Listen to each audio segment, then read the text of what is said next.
Sizzle season is right around the corner, and with it comes two brand new weapons, the S-Blast 92 and the Paintbrush. Both weapons look like they'll be extremely unique. The S-Blast is a one-shot direct blaster that can change its effective range with a jump, and the Paintbrush is a heavier brush with a lot more range than any of its contemporaries. Luckily, Nintendo has already revealed their kits. Now let's see. The Paintbrush has curling and wave breaker. Not my first choice, but not bad. What about the S-Blast? Yeah, the S-Blaster is already dead. The main weapon is so interesting, but they gave it one of the worst kits possible. Sprinkler and Reef Slider. It's so bad, Chara has already held a funeral for the thing and it's not even out. There were so many kits that could make this weapon great, but they systematically chose one that is terrible in both sub and special, making the kit completely unusable. However, this has sparked a bit of a discourse.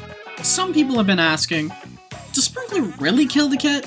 I mean, it still looks like a fun weapon, who cares if it has Reef Slider? It can still be used. Does kit really matter? I want to leave this video by saying, if you're a player who doesn't care about the kit and only wants to have fun, go for it. You're perfectly valid. If you enjoy the new kit, or any kits that I called bad in this video, enjoy. This isn't meant to shame anyone for picking something they like, but rather a discussion on competitive level weapon picks. Now, how much does a kit really matter? There are plenty of weapons with bad or mediocre kits and they're fine, fun even, but there's a reason why there are only some weapons that are played at top level. And while there are some exceptions to the rule, kits make or break this. Let's look at the Splash-O-Matic. The Vanilla, using Burst Bomb and Crab, is one of the best weapons in the game and is seen in every match topside. But the Splash Neo with its Suction Bomb and its Tri-Strike is far more uncommon. But wait a minute, they're both the same main weapon. Why do we see so much of one but not the other?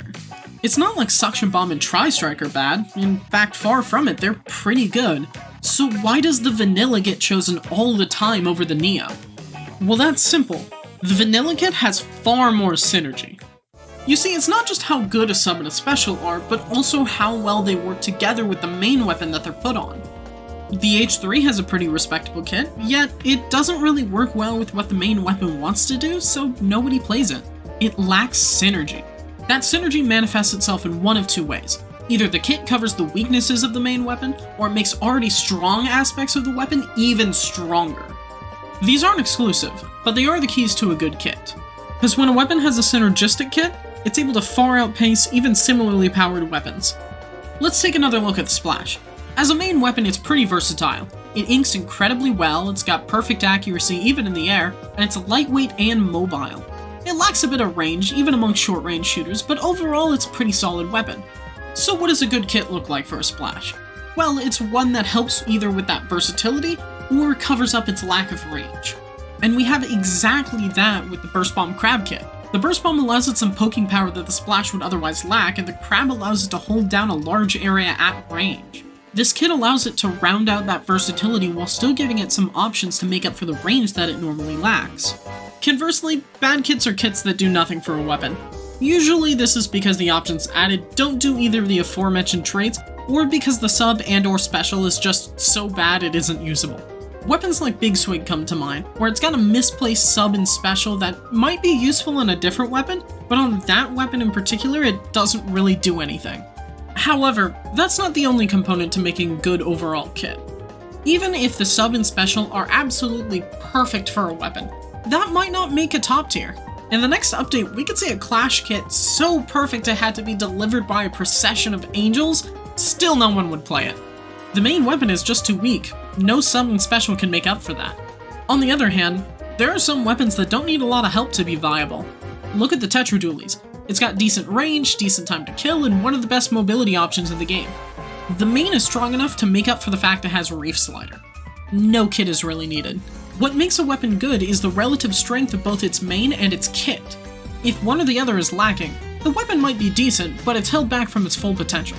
That's what competitive players are looking for. Weapons that can capitalize on their strengths while minimizing weaknesses. Let's think about it like this. Mains can either be good, average, or bad, and likewise so can the kits. The best weapons are those with a strong weapon and a kit that lets it go ham.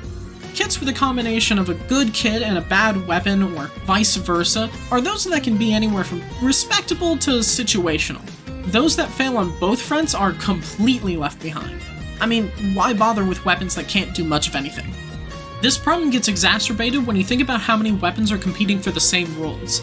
Personally, I'm mainly a Slayer, and off the top of my head, Splash, Splattershot, Wiper, Tri-Slosher, Blaster, Roller, and Brush, among many others, are all competing for that role.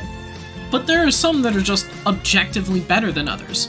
Wiper's a really strong main weapon on a decent kit, but next to it, Roller is a weaker weapon with a pretty bad kit. Splash and Splattershot are similar. Splattershot even has a few advantages over Splash, but Burst Bomb and Crab work so well for the Splash compared to its Suction Bomb and Trizooka that I'll usually just go for the Splash. In most situations, one does its job better than the other, sometimes vastly, sometimes marginally. That's why Splash getting Sprinkler and Reef Slider is such a shame. It means we won't be able to see the true potential of this weapon for a long while. It'll still be fun to try, but it won't be making a big splash in the meta, at least not until it gets a second kit, because that kit does matter. Without a decent one, the weapon just won't be able to stack up.